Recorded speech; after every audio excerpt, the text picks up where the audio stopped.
Hello friends, and welcome back. In this video we'll be talking about statics and or mechanical equilibrium. This is something that's not completely new, but that we will extend over what you already know and remember from Intro to Physics. And in particular, if you take an extended object like this, with its center of gravity or center of mass rather being here, then in Intro to Physics you're used to thinking of the condition when. So the question, when is this object in equilibrium? Doesn't necessarily mean at rest, but it means when is the either at rest or at constant velocity. And you're used to thinking of this as, well, when the sum of all the external forces is 0, then we're good to go. The net force acting on the object is 0. That means, by virtue of Newton's second law, that the acceleration is 0 and I am in equilibrium. All right. So that was true for, formally speaking, for this type of object. If you take this and you have multiple forces that are acting in different directions, but the net force is 0, then we're good to go. We are in equilibrium. The mass will not move, or will not change its motion, rather, will not accelerate. However, let me now draw the following situation where, as I drew at the start of this video, maybe making a mistake, I have this as my object of mass m. And now, suppose, for example, that I'm applying these two forces on this point, one here and one here, and this other force I'm applying right here. See, it's no longer a point particle, but it's now an extended object.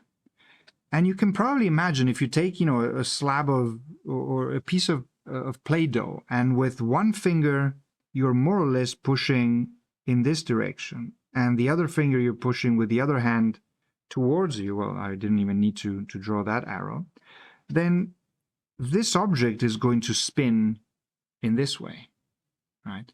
So this finally suggests that there's an additional condition to equilibrium that is not just the sum of the forces being 0, but also that the sum of the torques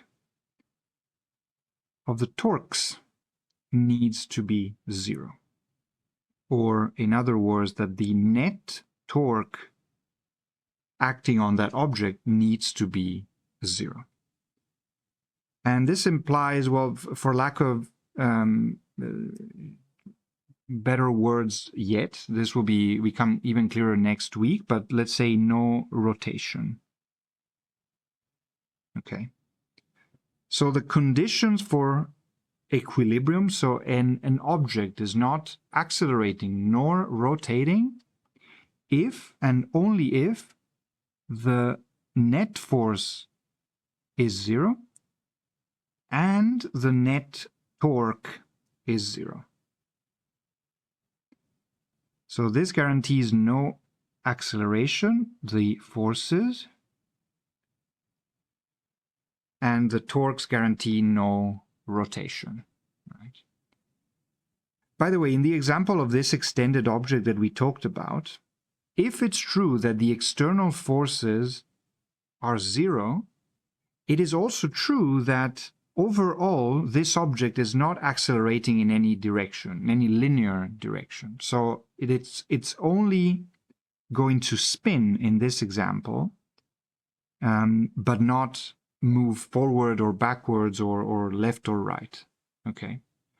In a similar way, if you have 0 net torque but non-zero net force, then overall the object will not rotate, but it will accelerate in a certain direction. Obviously in the same direction as the net force. All right. Nice. So we'll be spending a lot of this week precisely studying examples and applications of statics. So finding the conditions whereby an object is at rest, or well, most typically at rest, but formally speaking at constant velocity, and with no torque, implying no rotation. So let's start immediately with the classic example of this, which is the seesaw. Let's do it.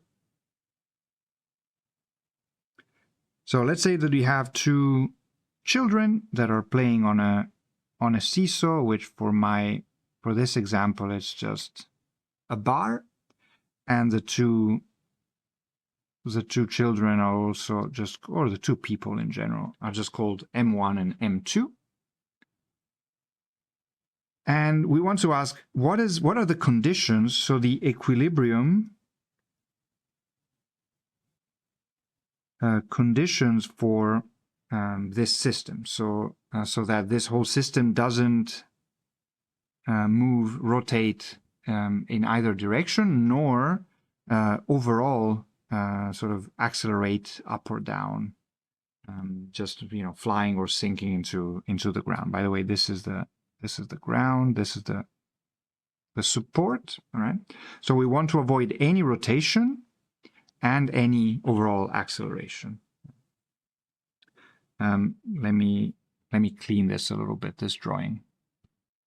Much better.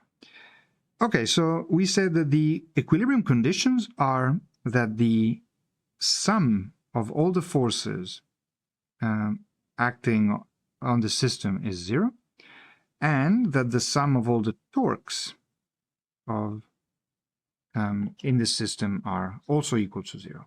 Well, let's start drawing these, doing the free body diagrams. And so we know that there's gravity acting on child number 1. There's gravity acting on child number 2.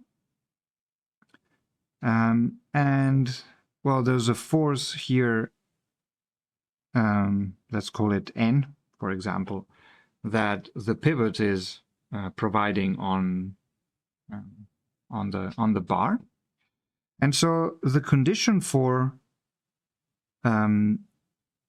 no overall acceleration of the bar, okay, this is what I'm considering now as my system, right, is that the normal force plus, well, but it's in the opposite direction, so minus m1g minus m2g is equal to 0. So the normal force that the pivot needs to, that the support needs to provide, is precisely the sum of the two weights.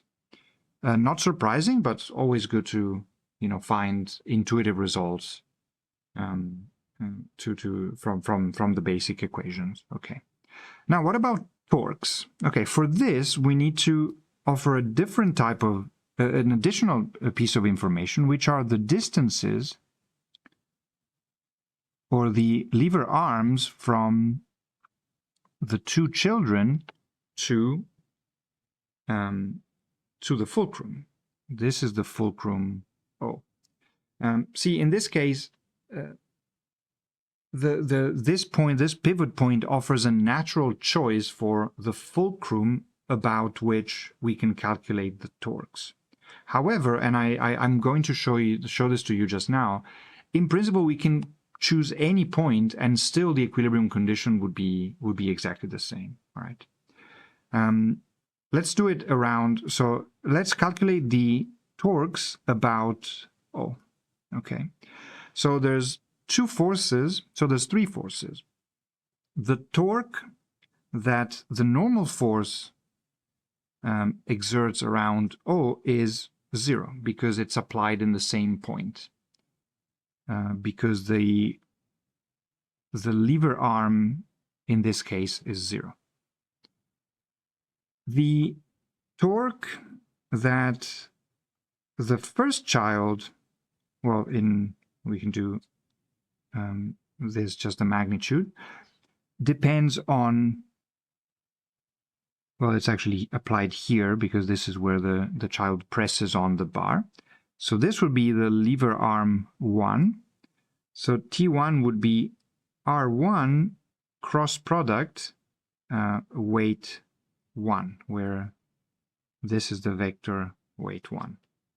And so the magnitude of that vector is D1, which is what we call the distance to the first child, times M1G.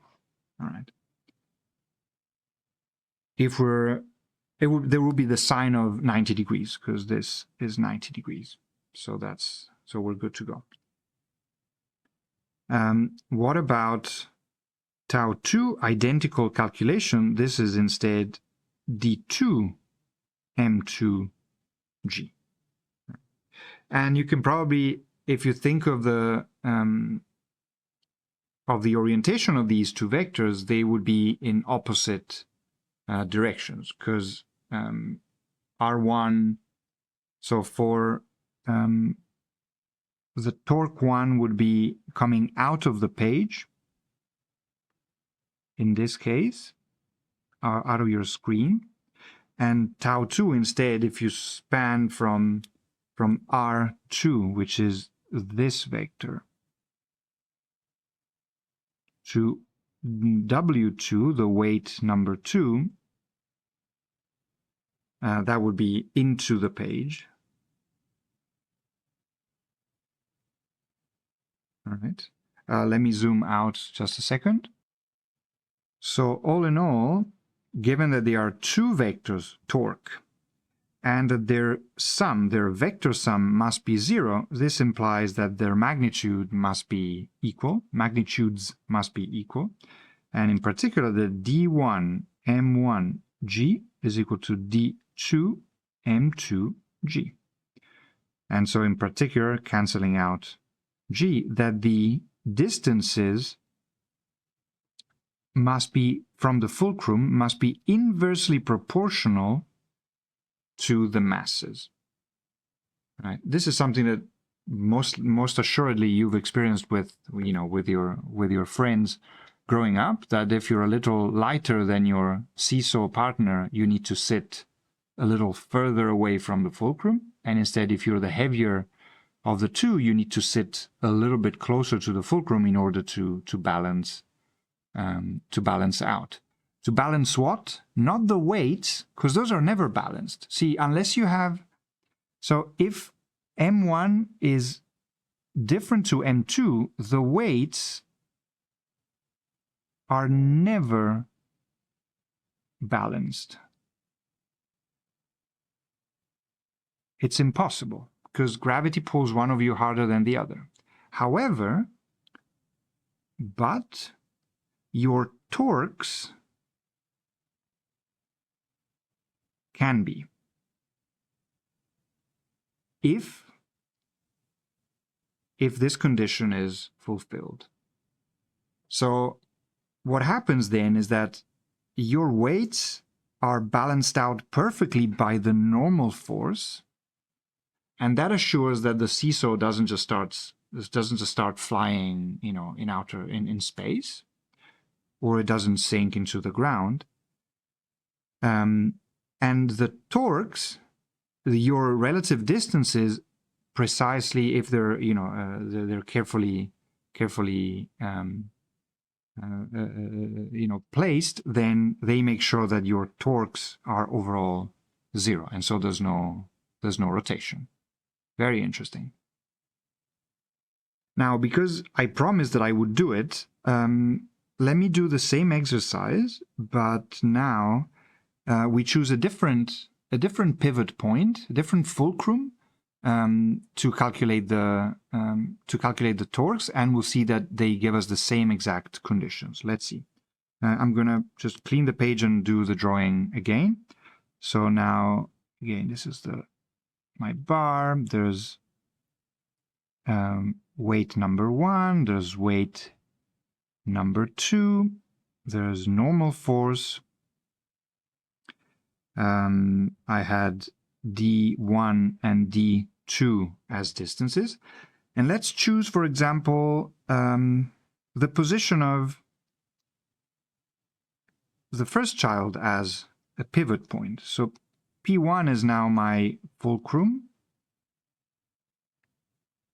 And let's see what the torques tell us. So now the torque applied by the first weight is 0 because the lever arm is 0. There's no distance between the fulcrum and the force 1. On the other hand, there's now a non-zero torque that the normal force has with respect to P1, because now this is your, that was terrible. This is your lever arm, or maybe Rn, that separates the pivot, the fulcrum, to the point where the force is applied. And so the torque for the normal force is the length, well, it's Rn cross product normal force. And so this is D1 times the sum of the weights. That condition on the forces has to remain the same, times the sine of the angle between them. That's perpendicular, so the sine is 1. And then we use the right-hand rule to say that this is out of the page. So it's coming towards you. Similarly, the torque for, no, what did I do? The torque for the second weight depends on this lever arm and this vector, right? So tau 2 is equal to R2 cross, not n, but the weight number 2. And so this is D1 plus D2, that's the length of the lever arm, times M2G. And this is, if you apply the right-hand rule to this case, is into the page.